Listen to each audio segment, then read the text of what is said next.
सारी चिंताएं दूर कर देगी भगवान श्री कृष्ण की ये कहानी। आपको जो कहानी सुनाने जा रहा हूँ ये काफी कुछ सिखाएगी। कहानी शुरू होती है।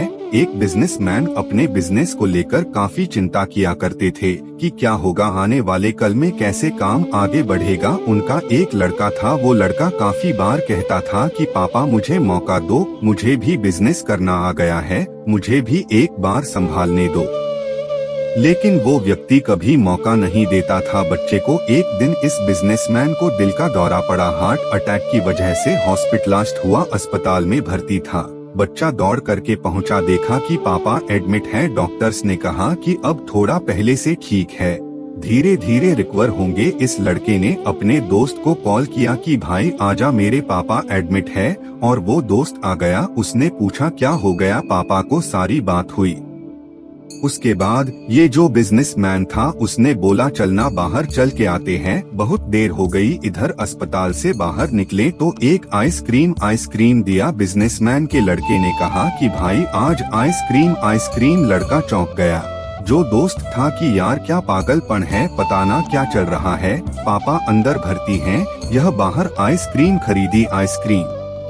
उसके बाद खाने लगे तो वो जो दोस्त था उससे रहा नहीं गया। उसने पूछ लिया इस लड़क से कि भाई समझ नहीं आ रहा है, तुम्हारे बिजनेस का क्या होगा आने वाले कल में। तेरे पापा एडमिट हो गए हैं, उनकी तबीयत ठीक नहीं है, दिल का दौरा पड़ा है, हार्ट अटैक हुआ है, तो यह आइसक्रीम खा रहा है, मुझे समझ ही नहीं आ रहा है। उसने जो बात कही वह ध्यान से सुनी। उसने कहा कि मुझे मालूम है, तो ये सोच रहा हूँ कि मेरे पापा एडमिट है और आइसक्रीम चल रहा है। नहीं, मैं भगवान श्री कृष्ण का बहुत बड़ा भक्त हूँ और उनकी दो बातें हमेशा जिंदगी में याद रखता हूँ। पहली बात जो हम सबको मालूम है कि काम करना है, फल की चिंता नहीं करनी है, तो जो होगा देखा जाएगा। अपने काम पर फोकस करूँगा, बिजनेस भी अच्छा चलेगा। दूसरी बात मैं तुम्हें एक कहानी सुनाता हूँ, समझ में आ जाएगी। भगवान श्री कृष्ण की जो पत्नी थी माँ रुक्मणी, इनका विवाह हुआ तो जो बड़ा बेटा हुआ उसका नाम प्रद्युम्न था।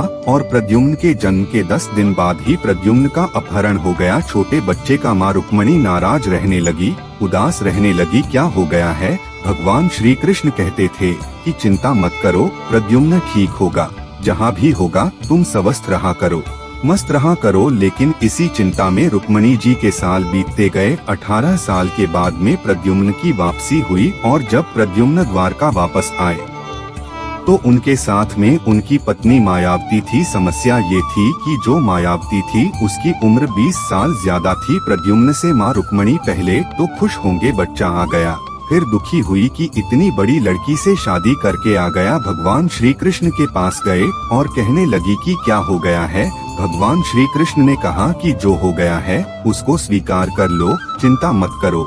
लेकिन माँ रुक्मणी कह रही थी बड़ी लड़की से शादी कर ली, यही मिली थी, ये वो पता नहीं, बहुत सारी बात है। उस स्वीकार नहीं कर पा रही थी, उदास हुए जा रही थी, दुख हुए जा रही थी।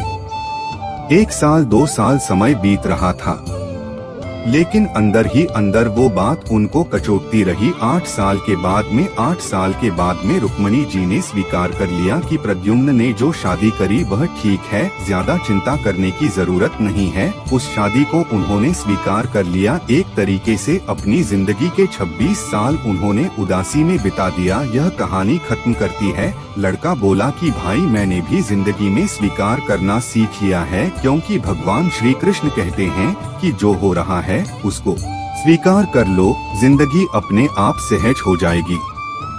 छोटी सी कहानी जो 2 बड़ी बातें सिखाती है, और यही बात है आप तक पहुंचाना चाहता था कि जिंदगी में जो हो रहा है, जिंदगी चलती चली जाती है, आप भी चलते रहिए, जो होगा अच्छा होगा, अच्छे के लिए होगा। एक बार फिर से कहना चाहता हूँ, ऊपर वाले के आशीर्वाद के साथ, अपने सच्चे प्यार के साथ, अपनों के प्यार के साथ, एक बार फिर से वही बात जो अक्सर कहता हूँ, कर दिखाओ कुछ ऐसा कि दुनिया करना चाहे आपके जैसा। सीख देने वाली कहानी। किसी ने बड़े कमाल की बात कही है कि जीवन के रण में खुद ही श्री कृष्ण और खुद ही अर्जुन बनना पड़ता है। रोज अपना ही सारथी बनकर जिंदगी की महाभारत से लड़ना पड़ता है। ज्ञान देने वाली कहानी।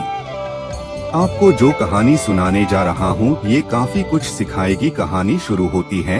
एक बिजनेसमैन अपने बिजनेस को लेकर काफी चिंता किया करते थे कि क्या होगा आने वाले कल में, कैसे काम आगे बढ़ेगा। उनका एक लड़का था। वो लड़का काफी बार कहता था कि पापा मुझे मौका दो, मुझे भी बिजनेस करना आ गया है, मुझे भी एक बार संभालने दो। शिक्षा देने वाली कहानी। छोटी सी कहानी जो दो बड़ी बातें सिखाती है, और यही बात है आप तक पहुंचाना चाहता था कि जिंदगी में जो हो रहा है, जिंदगी चलती चली जाती है, आप भी चलते रहिए। जो होगा अच्छा होगा, अच्छे के लिए होगा। दोस्तों कैसी लगी ये कहानी हमें कमेंट करके जरूर बताएं। और भी बहुत सारी हिंदी नैतिक कहानियाँ, नैतिक शिक्षा की कहानियाँ, मोटिवेशनल कहानियाँ, अच्छी अच्छी कहानियाँ और प्रेरणादायक कहानियाँ पढ़ने के लिए यहाँ विजिट करें। आपका इस कृष्णा माइंडसेट चैनल पर आने के लिए बहुत बहुत धन्यवाद।